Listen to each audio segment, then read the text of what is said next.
नमस्कार दोस्तों, फिर एक पहलू खान मार दिया गया। फिर इस देश के एक दलित को अपमानित किया गया। फिर इस देश के तमाम बच्चों को अपमानित किया जा रहा है और कहा जाता है कि मुझे बड़ा दर्द है, मुझे बड़े तकलीफ है। सोचिए, तकलीफ किस चीज की, दर्द किस चीज का है, किया आपने क्या है। जी हां, आज इसी पे आपसे बात करूंगा। भारत में दलित की, पिछड़े की, आदिवासी की और अल्पसंख्यक की राजनीति की बात हो। कहा जाता है कि उन्हें विशेष प्रिविलेज दी जाती है, विशेष संरक्षा दी जाती है। तो क्यों न दी जानी चाहिए, यह बताइए। हिंदुस्तान की आबादी में जिनकी 90% हिस्सेदारी, उनसे सब कुछ छीनने का काम होता है, उन्हें मार दिया जाता है। एक उदाहरण से शुरू करता हूं। आज ही की घटना है कि चंद दिन पहले राजस्थान के झुंझुनू में 21 अक्टूबर को मॉब लिंचिंग हुई थी और मॉब लिंचिंग में जिस तरीके से जाहिद शिकार हुए थे, उन्होंने अपना दम तोड़ दिया। इस दुनिया में नहीं है वो, उनको मार डाला गया, पीट पीट के मार डाला गया। इस हालत में कर दिया गया कि अस्पताल में उन्होंने दम तोड़ दिया। क्या आप कहेंगे हम एक सभ्य नागरिक हैं? क्या आप कहेंगे हम उस देश के नागरिक हैं जो देश सहिष्णुता सिखाता है, जो स्वामी विवेकानंद ने शिकागो में जाके 1892 में 93 में जो बात कही थी, क्या हम उसका पालन कर रहे हैं? उन्होंने कहा था, मैं उस धर्म से आता हूं, उस देश से आता हूं जो देश सबको समाहित करता है, सहिष्णुता का है और जो सबको आश्रय देता है। क्या आज ये हो रहा है? नहीं हो रहा है, बिल्कुल नहीं हो रहा है। आज हर व्यक्ति को मारा जा रहा है, उसका छीना जा रहा है। जब यह हो रहा हो तब बात करेंगे। बात करूंगा कि किस तरह की स्थितियां होती हैं तमाम बड़े सिविल सेवा के पद पर, जिसे लोक सेवक कहते, जो नौकर होता है जनता का। उसमें एक कलेक्टर है, आईएएस अधिकारी है राजस्थान में, महिला है, गायत्री राठौर नाम है। उसके पास में तमाम युवा अभ्यर्थी अपनी समस्या लेके जाते हैं और अधिकारी के पास जाकर के कागज दिखाते हैं, सब दिखाते हैं।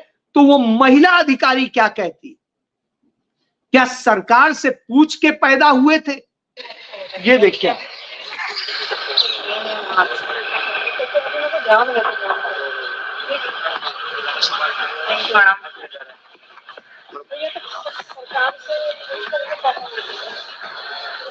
अब आप सोचिए कि सरकार से पूछ के पैदा हुए थे तो बेचारे वो भी पलट के पूछ सकते थे, क्या आप सरकार से पूछ के पैदा हुई थी?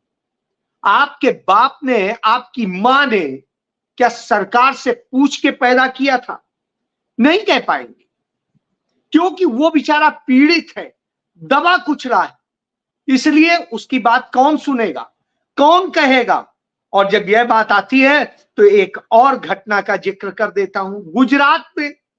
गुजरात में जिला है महिसागर और यहां पर नेहा दुबे जो कलेक्टर है, वो कलेक्टर साहिबा, आप ये दिखाता हूं मैं, ये कलेक्टर साहिबा है और ये कलेक्टर साहिबा कहती हैं जिस तरह से, ये देखिए आ रही है, आपको मिल जाएगा। ये कलेक्टर साहिबा दलित समुदाय के लोगों को और सबके लोगों को जिस तरीके से गाली देती हैं, जिस तरीके से वो कहती हैं, ज्यादातर महिलाएं 498 के तहत फर्जी केस रजिस्टर कराती हैं।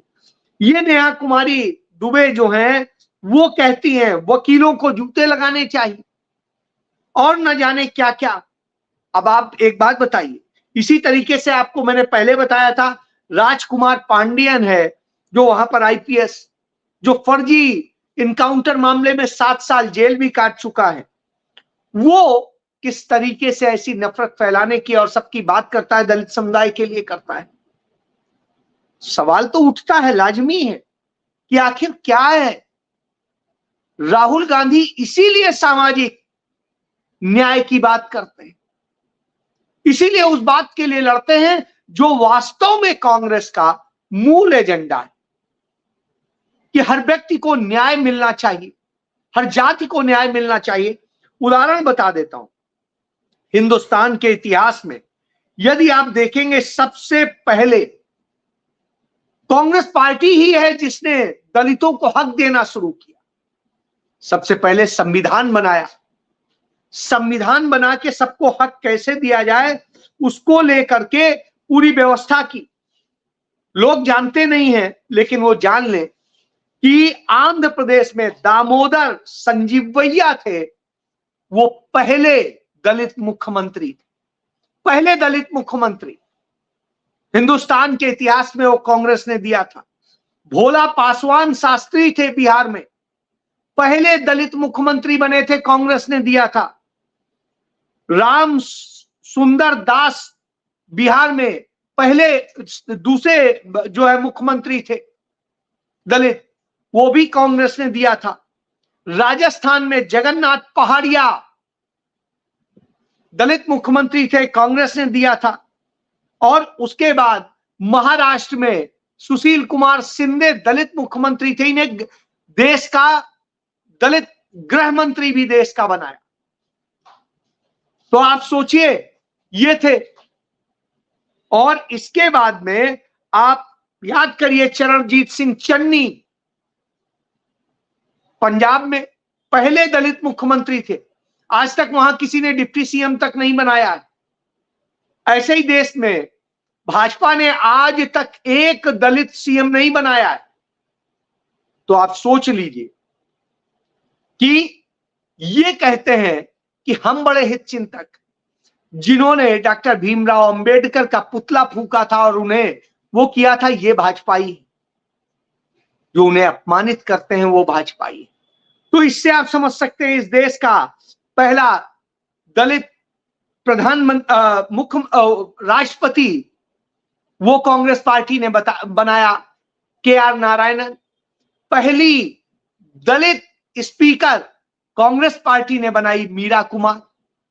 और इसके अलावा आप देखिए, कांग्रेस पार्टी के अपने खुद के राष्ट्रीय अध्यक्ष दामोदर संजोया पहले दलित मुख्यमंत्री वो अध्यक्ष थे। उसके बाद में जगजीवन राम दूसरे दलित अध्यक्ष थे। फिर मल्लिकार्जुन खड़गे मौजूदा अध्यक्ष, वो दलित है, यह देखिए। इसके बाद में दलित chief justice of India Congress ने ही बनाया, KG बालाकृष्णन। तो आप बताओ, दलितों को सम्मान किसने दिया? क्या मायावती ने दिया है? मायावती ने उनके वोट बेचे हैं, सौदा किया है। क्या भाजपा ने बनाया है? आप बताइए। नहीं, एक 100 पीस जरूर बनाया था राष्ट्रपति के पद पर,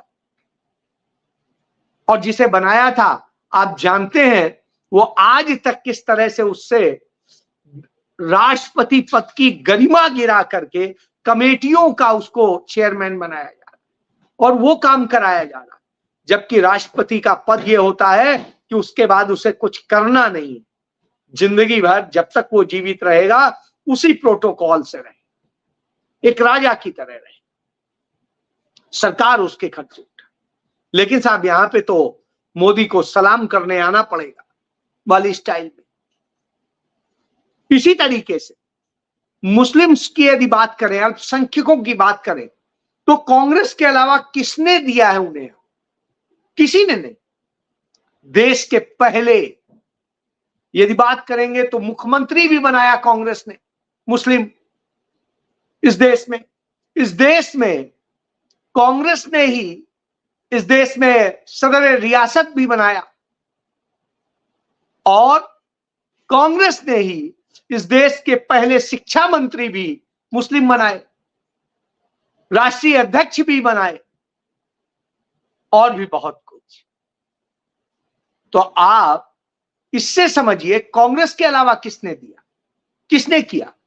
सच्चर कमेटी डॉक्टर मनमोहन सिंह सरकार में अल्पसंख्यकों को हक देने के लिए ही बनी थी, और उस कमेटी ने जो पूरी गणना के आधार पर रिपोर्ट दी 2006 में, उसमें कहा कि इस देश में भले ही अल्पसंख्यकों की आबादी जो है मुस्लिम्स की 20% कही जाती है, जो 80-20 कहते हैं भाजपा के लोग, कटोगे और बटोगे वाली बात करते हैं, तो उसमें आप देखिए मुस्लिम्स कम्युनिटी को इस देश में 5% भी सरकारी पद नहीं मिलते, और हालत यह है मुस्लिम कम्युनिटी को जिन्हें 5% भी पद नहीं मिलते हैं, जो वो पद मिलते भी हैं वो बहुत निचले स्तर के होते हैं, सारे निचले स्तर के हैं, कोई बहुत बड़ी स्थिति के लोग नहीं है, और जो सीनियर पोस्ट पे हैं वो 3%। अब आप समझिए जिनकी दशा 3% हो, संपत्ति की बात करें तो संपत्ति में इनका कोई हक नहीं है। 62% से अधिक आबादी ग्रामीण क्षेत्र में रहती है मुस्लिम, और वो उनमें ज्यादातर भूमिहीन, उनके पास जमीनें नहीं है, वो दूसरों के यहां कुछ ना कुछ काम करके, कुछ भी करके खर्चा चलाते हैं। जो बहराइच में आपने मार डाले और तमाम सारे दुकानों को आग लगा दी और सब कुछ कर डाला, वो मुस्लिम समुदाय सबसे निरीह हालत में, बेचारगी में है इस देश। और इसके बाद में जो और है, राष्ट्रीय औसत है जो जमीनों पर और सब में, उसमें भी उसका हक नगण्य है। यह तब स्थिति है जब हिंदुस्तान में 1000 साल से अधिक मुस्लिम्स का राज रहा, उन्हें कोई संपत्तिवान नहीं बना दिया, उन्हें कोई नहीं बांट दिया, उन्होंने न्याय के अनुसार बांटा था। यही एक चीज, इसलिए सामाजिक न्याय की बात होती है, और उस न्याय की बात होती है कि कैसे देना चाहिए और क्या करना चाहिए। तो जो लोग दलित हित चिंतक बन के ड्रामा करते हैं, उनके लिए यह है कि आप असल में उन्हें कुछ देना नहीं चाहते हैं, छीनना चाहते हैं। इसके बाद में एक और बताना चाहूंगा कि अभी हाल के दिनों में तमाम लोग सवाल करते हैं कि आखिर प्रियंका गांधी क्यों वायनाड से ही लड़ने गई। मैं कहता हूं क्यों नहीं जाना चाहिए। वायनाड में मुस्लिम्स तीसरे नंबर पे, सबसे ज्यादा वहां हिंदू हैं, फिर ईसाई हैं, फिर मुस्लिम। तो वायनाड जो संसदीय क्षेत्र है उसमें हिंदू ज्यादा है, इसलिए गलतफहमी फैलाते हैं। जिले में, ये पूरे वायनाड जिले की बात करेंगे तो संख्या का अंतर अलग, लेकिन वास्तव में ये। और आपको एक चीज बता दूं कि पूरे भारतवर्ष की सबसे पहली मस्जिद जो बनी थी हिंदुस्तान में, वो केरल में बनी थी, और वो हिंदू राजा ने बनवाई। वहां का सबसे महान राजा कहा जाता है चेलाम। तो आप इससे समझ लीजिए कि यह एक सत्य है। तो वहां से प्रियंका जी गई, और प्रियंका जी जब वहां से लड़ने जाती हैं तो क्यों जाती हैं, इस पे मैं बात करूंगा। क्योंकि वहां आज जरूरत है। राहुल गांधी वहां के सांसद थे, और वो वायनाड आज अपने एक सच्चे प्रतिनिधि को खोज रहा है, और सच्चा प्रतिनिधि निश्चित रूप से कांग्रेस ही हो सकती है, राहुल गांधी हो सकते हैं, गांधी परिवार हो सकता है। क्यों? आपको एक छोटा सा वो दिखाता हूं कि ये घर, ये आप देखिए, ये घर है, ये बच्चे हैं, ये अनाथ हैं। अभी जब वहां पर जल प्रलय आई थी, उस प्रलय में ये घर पूरे तबाह हो गए थे, मर गए थे, इस परिवार के सारे लोग मर गए। राहुल गांधी ने 100 से अधिक घर ऐसे अपने पैसे से बनवाए, और इन पैसों से बने इन घरों में ये जो बच्चे रह रहे हैं आज इनका ये सहारा बने। सोचिए आप, नरेंद्र मोदी ने एक घर किसी का अपने पैसे से बनवा के दिया हो, अपनी पार्टी के पैसे से दिया हो या किसी तरह दिया हो, किसी का चला रहे हो। राहुल गांधी इस समय भी करीब 500 बच्चे हैं जिनके पढ़ने लिखने खाने पीने कपड़े सबका ख्याल रखते हैं अपने बूते। तो इससे आप जान लीजिए यह वह परिवार है, इसलिए वहां गया है क्योंकि इसकी जरूरत। लेकिन यहां नफरत फैलाने वाले लोग जो एक समय में 24 साल पहले गुजरात में जो गुजरात मॉडल शुरू किया गया था वो आज यूपी मॉडल बन गया, नफरत फैलाने का क्रम बन गया, हिंसा मॉब लिंचिंग और सारी चीजें हो रही। और इस नफरत के दौर में जो वोट बैंक तैयार करने की कोशिश है वही इस देश की बर्बादी। आप इसको यूं समझिए, जो शंकराचार्य हैं हमारे वो तक कहते हैं बटोगे तो कटोगे, यानी वो कहते हैं अभी बटे नहीं हो बटोगे, भविष्यवाची है। तो उन्होंने इस बात को लेके कहा, इसका मतलब है कोई बांटना चाहता है। ये आप सुन लीजिए, मैं आपको नहीं है, अभी हम एक हैं। जब एक आप कहते हैं बटो मत, बटेंगे तो कटेंगे। पहली बात तो यह है कि बटेंगे तो कटेंगे।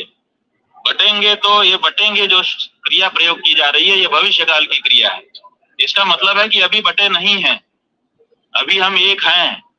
जब एक हैं तो कौन सा वो कारण है जिसके कारण बट जाएंगे? तुमको कैसे पता चल रहा है कि बट जाएंगे हम? कौन से वो कारण है? उन कारणों को तो जनता के सामने रखो कि इन कारणों से हमको लगता है कि हम बट जाएंगे। तो आप ये समझ सकते हैं कि किस तरीके से ये नफरत फैलाने का काम है। जो वास्तविक मुद्दे हैं, जो वास्तविक चीजें हैं, उन पर कोई बात नहीं होती। रायबरेली में एक घटना होती है, ये तो हिंदू महिला थी, क्यों हो रहा है? एक फौजी की पत्नी थी, रायबरेली में पैसेंजर ट्रेन से जा रही थी, लूटा गया और सब कुछ करने के बाद उसे ट्रेन से फेंक दिया गया।